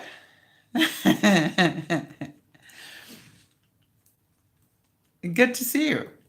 And thank you for popping in. Do you have a question? So to me, this is about, try and stay real. It's okay to be scared, in my view. It's okay to be upset. It's okay to be sad, Beth, when you read those notes from your mom. It's okay to feel. I think the biggest lesson I had to learn, if I think about what I really learned in all these years, it's like I had to learn to feel. I covered up my feelings so much for so long, good and bad, that, I had to learn how to feel. So much of our life is people saying, oh, don't worry about that. Everything's going to be fine. And I don't say that for people. If you saw the video yesterday where I went for a mammogram and there was this woman there who was totally terrified. And which soccer team do I support? The only soccer team, funny enough, I have supported, because I live in Canada, the only one I ever support is the British one when it plays the World Cup. And by the way, I can tell you that Gordon Banks played goal in the 64 Olympics. So I used to watch a great deal.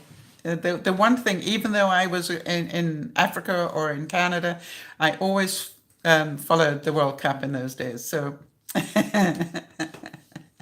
I have a history. So this woman was absolutely. Linda remembers Gordon Banks too. There you go. You see? So here's the reality. The reality that I found was this woman was terrified. Now, I looked at her and I said, you look terrified. Now, nobody likes going for a mammogram, but why was she terrified? And I said, forgive me, and you don't have to answer this, but why? Hi, Jamie. And she said, I'm terrified because the last time I had one of these, I had to have a lump taken out. And it was benign. And I said, wow, thank goodness for that. And I said, then I think I totally understand why you're terrified. I didn't say, oh, don't worry, it'll be fine, because I didn't know that. Do you understand what I'm saying?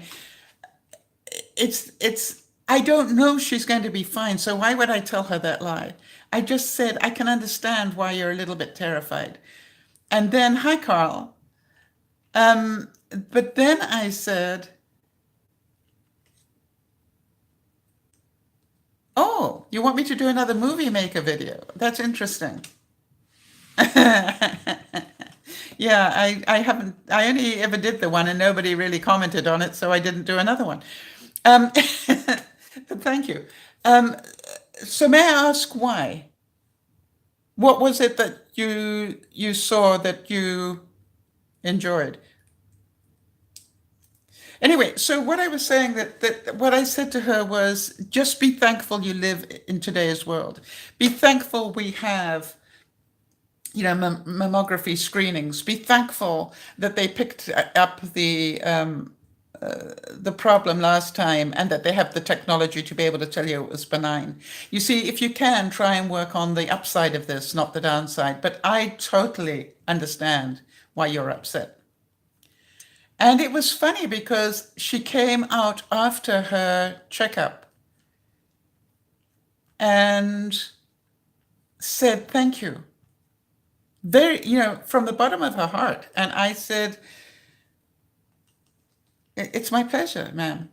And she said, "That really helped. Thank you."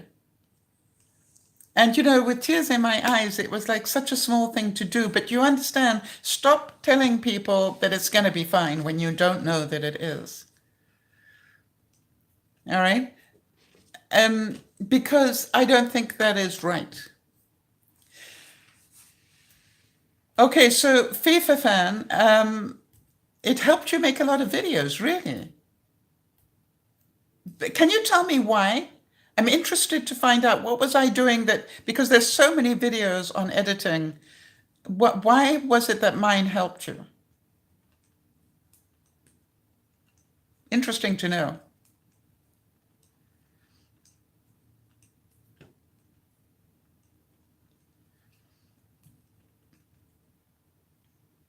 It was the most simple one. Wow. That is interesting. It just told you what you needed to know. So I actually don't use Movie Maker, the old one, anymore. Because I changed computers.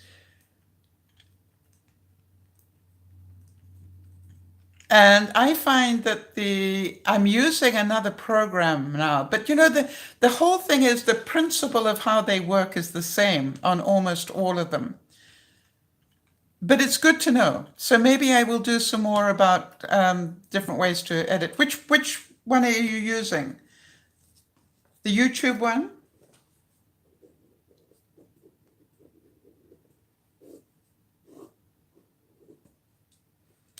And if I did one more, what would you like me to do it on?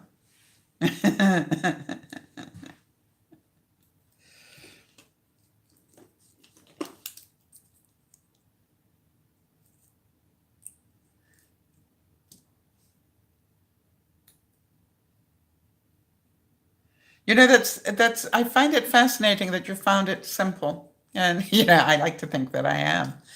Um, I I think that's a great compliment, and I thank you for it. I really did try to do it so that if you were struggling, it would be easy to pick up. And I'm glad that it worked for you. That made it worth doing. As I always say, if what I do, just one person appreciates it, then it was worth doing. So that's good to hear. Thank you.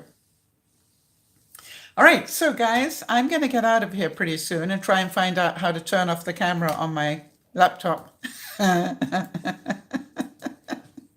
Because I don't know where all this screening is going, but it's, that's what worries me. And after I finish this broadcast, I'm going to cover up the camera if I can't get it to stop. But well, bless you, Linda. I appreciate that. You got one person a week here. That's kind of you to say that. Well, you know something though, Linda, I'm a great believer that we all grow together. All right. I don't think any of us is the same as we were a year ago. All right. I think we all continue to grow at the rate that we want to. And one of the most difficult things to understand is some people just don't want to grow, and that's okay. And some people want us to grow far faster than we're capable of, and that's okay. And then there's people like Beth, who basically is a sponge. You tell her, the next step, and she's there before you've even finished talking about it. I mean, it's amazing to me the speed at which she does things, literally. And so, to my mind, this is just my job is just to be here and to help where I can.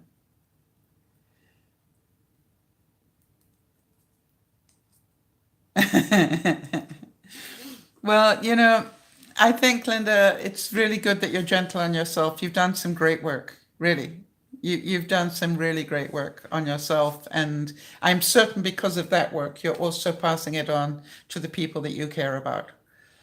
And that your boundaries are different. And that's the most amazing thing, I think. When people get really clear about your boundaries, it makes a different life. And I've found that being clear about my boundaries, I lose a couple of friends every now and then, and That's okay. It's like, this is the way I live my life. If you don't like that, that's okay. But it is the way I choose to live my life. Ah, bless you, Linda. She says, no, I've been taught better things. So, yeah, exactly. So I think not only is it better for you, but it's better for those who love you and those that you love, because you're much more clear. And again, we're so scared of conflict, and we're so scared of upsetting people, and we're so scared of letting go of memories, whatever it is. And it's not necessary, really. It's our stuff. I've got a picture of my mom that is antique for sure, a portrait, and nobody in the family wants it. And hi, Sakura, I'm going to be the one to throw it away. And somebody suggested I paint over it, which was interesting. But you know something, I don't think I can. It's one of those things that's going to end up in a box that I will eventually just let go.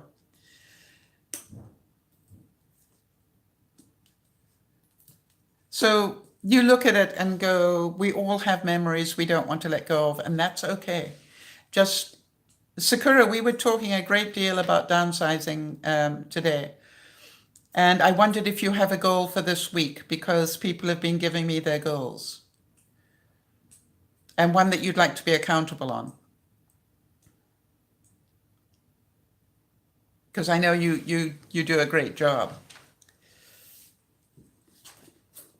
Oh, Sakura, while I think about it, I saw an ad this week. I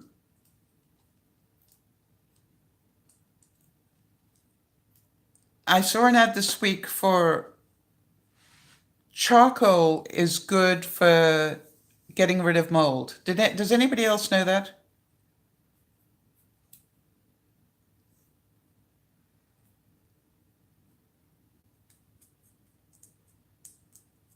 Wow, Linda's saying she's now able to buy clothes off the rack because she got confidence from us. That's wonderful. Yeah, we're absolutely delighted. You actually gave yourself the confidence, and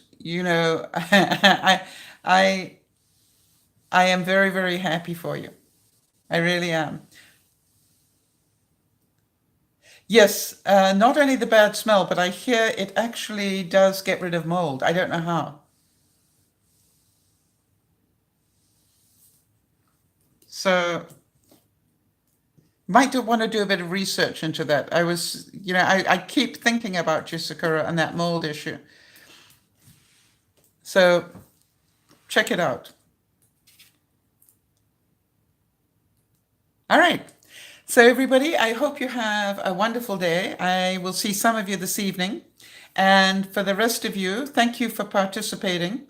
And keep going one step at a time towards whatever it is you're trying to achieve. It's not about everybody else and satisfying everybody else. It's about satisfying ourselves. All right. It's about doing it for us, not for everybody else. So do it at your speed. Do what it is you want to do, not what everybody else wants you to do. But let's just keep taking it one step at a time. And every week, for those of you who care, we'll be here and we'll keep taking the next step on Friday lunchtime. All right. So this is DearMamaSal sending you a big hug. Be who you are. They only made one person like you. With all your humor, with all your views on life, with all your weirdness, right? There's just one. And so be proud of who you are and be who you are. There will always be people who will appreciate it. You've just got to find them. This is DearMamaSal saying, have a great time. Look after one another, but as usual, please, please, please start by looking after yourself. Bye-bye for now.